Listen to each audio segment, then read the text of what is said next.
Me alegra mucho ver que los jóvenes tienen valor de emprender proyectos de mejora ambiental y mejora social, puesto que ambas van juntos. Los adultos podemos aprender mucho de los jóvenes, pues en todo lo que tiene que ver con el cuidado del planeta, los jóvenes están a la vanguardia.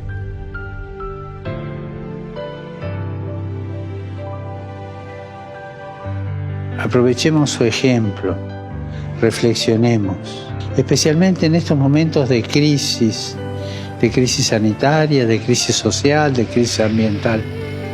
Reflexionemos sobre nuestro estilo de vida, sobre cómo la forma de alimentarnos, de consumir, de desplazarnos, o el uso que hacemos del agua, de la energía y de los plásticos y de tantos bienes materiales son a menudo perjudiciales para la tierra. Elijamos cambiar. Avancemos con los jóvenes hacia estilos de vida más sencillos y respetuosos del medio ambiente.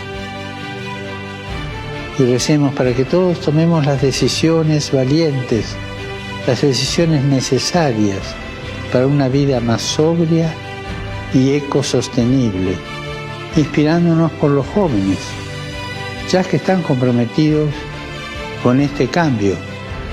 Y no son tontos, porque están comprometidos con el futuro de ellos. Por eso quieren cambiar lo que ellos van a heredar, en un tiempo en que ya nosotros no estaremos.